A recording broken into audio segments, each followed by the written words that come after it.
How much does it cost every month to live in Uganda? I've been asked that question so many times, it makes sense to just make a video about it. So, let's dive in. Shalom, my name is No Limit Eddie. I'm an American who moved to Africa at 21 years old.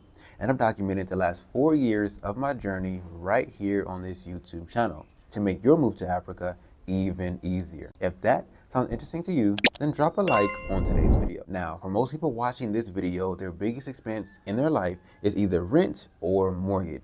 So the place that I'm staying in currently is a 1-bedroom apartment, and I pay around 700,000 Ugandan shillings per month. Right now, I'll put on the screen about 2 different videos that I had someone send me who was a realtor, and they are going for 850K per month. And for the most part, these are 1 bedrooms as well, okay? But they have different designs, different styles for any budget. Usually when people first are coming to Uganda, they'll stay in an Airbnb. And an Airbnb here in Uganda for a month might range anywhere from like $600 to $700 a month. If you did like the Airbnb you stayed at, you can also negotiate the rent off the platform and get it for usually around 500 bucks a month. The place I stayed at when I first came to Uganda was in Busega.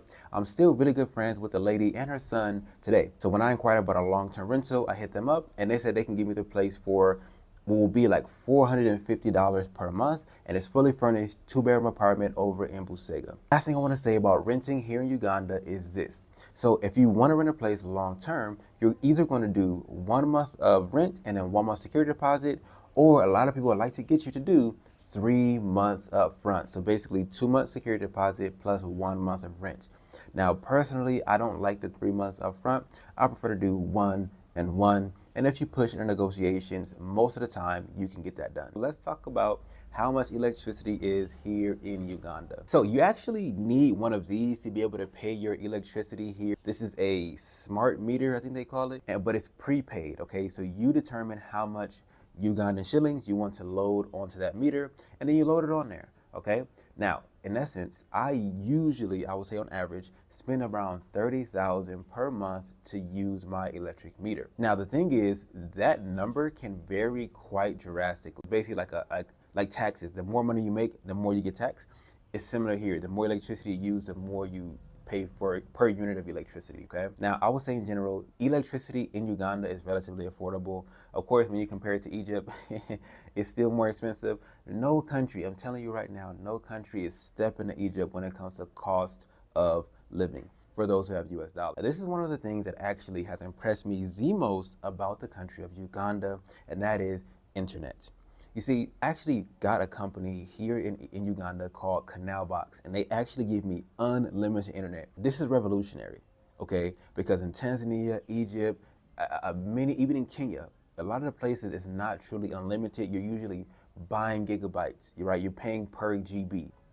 But this company, when they say unlimited, they truly mean it. I can stream 1,000,001 YouTube videos, 1,000,001 Netflix documentaries on 55 devices, and they will not restrict my usage. So good service all around, and I pay 110,000 Ugandan shillings for that. Most people choose where to live based on proximity to their job, right? So if they work in downtown North Carolina, they can't be living in a house in Shreveport, Louisiana, right? Because how would they commute to work? But me, on the other hand, since I don't have a physical office, I don't actually have to live any particular place. The only thing I have to have is good internet. As long as I can live in a place with good internet, I can do my work. So if you want to also be able to have that location independence, to work from anywhere, to live anywhere, you need to start making money online. I recorded a 10-minute video teaching you exactly how I do it and also how you can do the same thing while working with me. Click the very first link in this video's description or visit www.nolimiteddy.com/video. Check out the training and then book in a time to speak with me. Now, another thing I want to talk about kind of related to internet, but kind of separate, is data. Okay, DATA for your phone, data, however you want to call it. Here in Uganda, like I said, there is no such thing as unlimited phone plans. You have to buy bundles. I know it's weird, it's a whole new mind-boggling system, but let's say, for example, you need 1 gigabyte of data. You can buy 1 gigabyte of data that's going to last you either only that day, for a week, for a month, or that it never expires. The amount of time that it lasts also determines the price. So 1 gigabyte for the day is going to be cheaper than buying a 1 gigabyte that never expires. So typically I'll say I may have to buy a 1 gigabyte plan about 10 times per month. and that will cost me around 3,000 each time. So I would say I spend around 30,000 a month just on data. Now this right here is my next expense, which is washing clothes, okay? Here in Uganda, right, only around 25% of people have a refrigerator. So I would assume the same amount or probably less have a washing machine. When it comes to washing, what I do, which is what most people do as well, is they take their clothes to a, let's call it a dry cleaner, but it's not really a dry cleaner, and they wash them and then bring them back. The lady I go to is right up the street from my house, and she charges me, it depends how much clothes I bring, but usually I would say 14,000 Uganda shillings is what I paid to get my clothes washed. Now, depending on how much clothing you bring and what items of clothing you bring, they will charge you more or less. If the woman who washes my clothes sees a pair of blue jeans, the price goes up. I don't know what it is with blue jeans, but she's like, oh, there's jeans in here. So then I'll have to pay like usually like 20K. It's like the most I ever paid, and that's when I had jeans in there. I had my like blankets, my sheets, my bath towels. And when I bring a lot of stuff, then it's like 20K per time. Now I would say I spend around 70,000 a month just on getting my clothes washed. The only time I really have to buy minutes is if I need to call like a particular organization that doesn't have WhatsApp, but that's quite rare. So I would say I only buy maybe minutes twice a month. I would say I spend around 2,000 shillings on minutes per month going on dates. Yes, maybe you see a beautiful Ugandan woman and you want to take her out. How much should you expect to like pay, right, to take this woman out? Okay, if you're a woman, then how much is a man going to pay to take you out, I guess? I don't know. But look, let's get into it, okay? Uganda is a boring place. It's very boring, yes, and that's why I love it. So there's not very much to do. So you're either going to go on a relatively affordable date or a very expensive date. There's really no in between. So a relatively affordable date would be like going to eat out or going to a movie. So when it comes to like going, let's do the affordable dates first. Going to eat out, you're going to spend 40,000 per person per meal, okay? Maybe you order a drink, maybe she orders a drink, right? Not alcoholic, but I'm saying just like a juice or whatever. You're gonna spend, let's just say 100K on a date to go eat out at dinner. Because again, that's 40,000 per person per meal, so that's 80K. And then you have another 20K just to play with. Maybe it's on drinks or a shake, or maybe you guys get a cake, or maybe you guys go get ice cream after, or let's just say about 100K on the food itself. Now, if you were to take someone to the movies, let's say they're a typical Ugandan, they're working a job, maybe they're off on the weekends. Well, movie tickets on the weekends, guess what? They go up in price. Yes. So you're gonna spend around 20,000 per ticket. So that's 40,000 just in tickets. Then you're gonna want to do a little snack joints. Now, if you player like me, you can tell them, hey, bring a big purse. You know what I'm saying? Hit the store before. You put some snacks inside the purse, maybe, potentially, possibly, I don't know. It's allegedly. You know you can't be And you maybe prosecuted for spend that. 20K on snacks, 30K on snacks. So you spend 40K on tickets, 30K on snacks, 70K for the movie. There you go. Maybe you guys want to go eat after, then you just, like I said, you add another 100K on there, and boom, you went out to eat. And then you can also, add that number to like maybe some transport, because you're gonna have to get a ride to the location, from the location, right? Maybe the woman came far and you want to pay her transport. They say that women in Uganda ask for transport money. That's never really been my experience to be asked for it. I've only gone, let's say maybe, yeah, one time. It only happened one time actually, where somebody asked me for transport, and it was like, yeah, I didn't. That didn't progress very far. You feel me? I can tell you that right now. But I feel like if the woman genuinely likes you, she doesn't ask for transport. My particular woman, the Rwandese that I showed you guys in one of my videos a while back, she watches all my videos and she reads all the comments. So guys, be nice in the comments, all right? And when I spend money on my woman, it's actually an investment. It's not a cost at all, okay? It's an investment because I get a great return on it. But, okay, the greatest investment that I've ever made has always been into my education. And so I'm going to encourage you guys to make an investment right here and right now. Not a monetary investment, but a time investment. I want you guys to invest 10 minutes of your time to go to the first link in this video description or www.nolimitedit.com/video.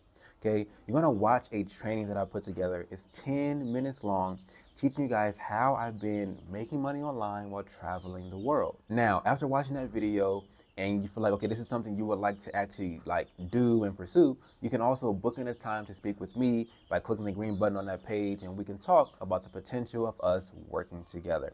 All right, so again, click the very first link in this video description or visit www.nolimiteddy.com/video to watch the training. Now, the other side of dates, right, that are a bit more expensive, right, because like there's no bowling alley in Uganda, there's no amusement parks in Uganda, like the simple activities that you can go to and just kind of have fun, they're not really here readily available. So you have the affordable option, then you have the more expensive options, which are trips. Now, I would say in my personal life, I spend around $440,000 a month on dates, right?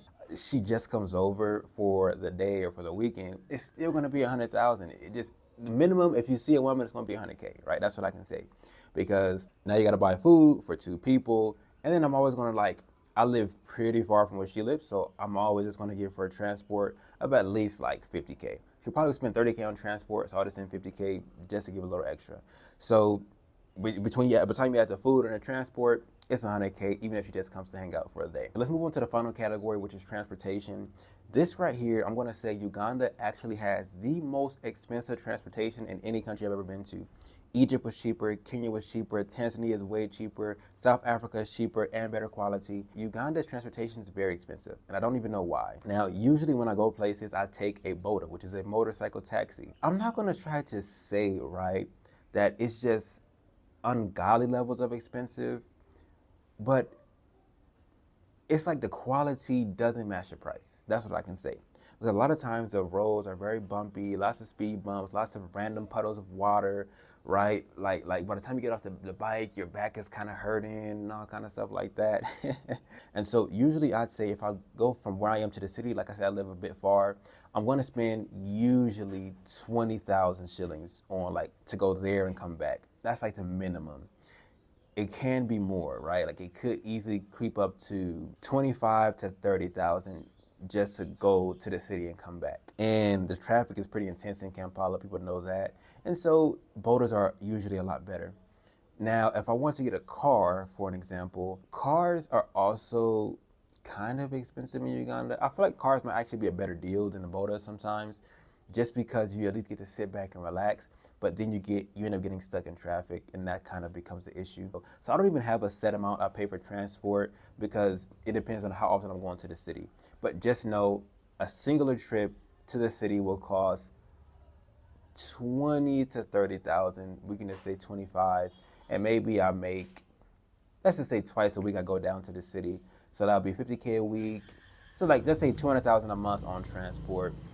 Just going here into the city. Now, I don't want this video to drag on for too long, so I'm just going to skip down to one last category that I think is kind of important, and that is household items. So like napkins, they cost around 6,000 Ugandan shillings for a roll, and that roll may last you a few days, 5-6 days, right? If you have more people, it's gonna last a shorter period of time. When it comes to tissue, you can get a roll of tissue for around 1K shillings, but a better quality roll will be 2K shillings. When it comes to sponge, like wash the dishes, they're sold for 1,000 each. Shower soap, you can get one for a minimum of around 3K. This hand soap for the bathroom, you're gonna spend around 7K for that, right? And those last forever. Those last for a super long time. And I wash my hands a lot. When it comes to disinfectants, you know, most of the time they're sold in concentration form. It's not already like in a spray bottle. So you got to get the concentrate, you got to get a spray bottle, put the concentrate in, put some water in to dilute the concentrate, and then you can use it to disinfect your house. The tiny version, you can get one for like 3,000 Ugandan shillings. 30,000 a month is reasonable for household items for a one-bedroom apartment for a single person that sometimes has people over a couple times a week. Now, don't stop here. I have over 4 years worth of content on my channel. I'm sure you'll love the video where I break down how much I spend in the lowest cost of living country I've ever lived in, which is Egypt. Check that video out now.